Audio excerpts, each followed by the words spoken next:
guys! Welcome back again sa ating YouTube channel.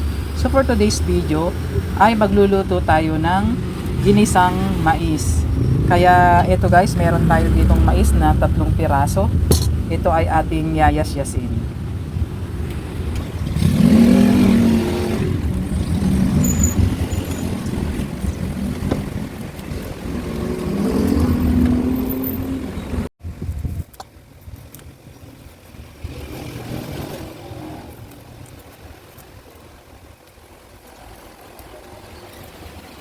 Kaya guys, tapos na tayong magyas-yas ng ating mais. Ito lang guys yung nakuha natin. At meron din tayo guys ditong kamote. Ito ay babalatan natin at hiwa-hiwain din natin ng maninipis na pahaba. A few moments later. Ito na guys yung ating kamote. Nahiwa-hiwa na natin siya ng manipis na pahaba. At ito naman yung dahon ng ampalaya. Naman yung ating bawang, sibuyas. At meron din tayo guys ditong pritong tilapia. At kukuha lang tayo guys dito ng 1 piraso at ito ay ating isasahog. Kaya start na tayo sa ating pagluluto. Maglalagay lang tayo guys ng mantika sa ating kawali. Kaya ilalagay na natin guys yung ating bawang at mainit na yung ating mantika.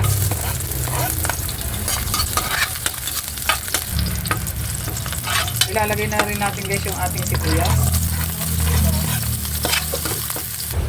Ilalagay na rin natin guys yung ating niyas-yas na mais. At ilagay na rin natin guys yung ating kamote. Halo-halo.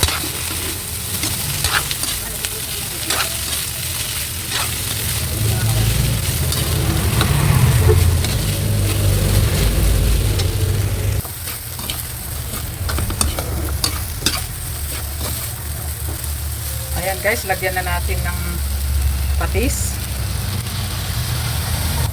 Halo-halo. At taktakan na rin natin guys ng pinong paminta.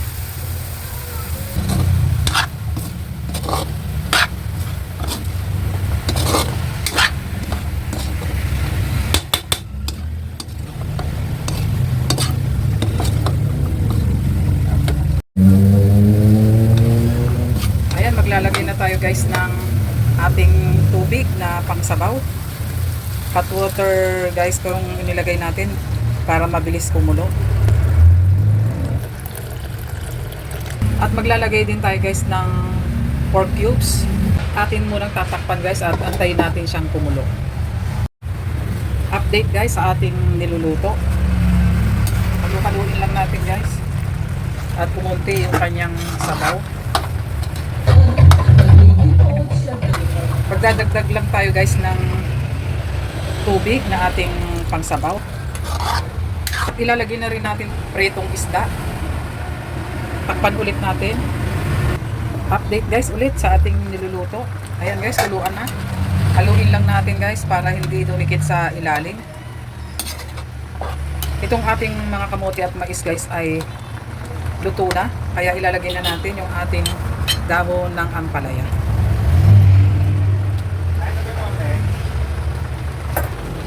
Ito guys ay hindi na natin siya tatakpan.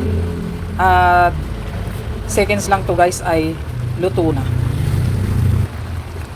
Ayan guys, haluin lang natin.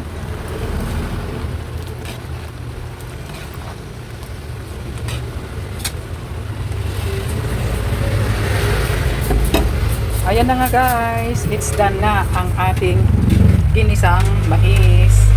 Kaya thank you for watching and don't forget to subscribe. Bye-bye!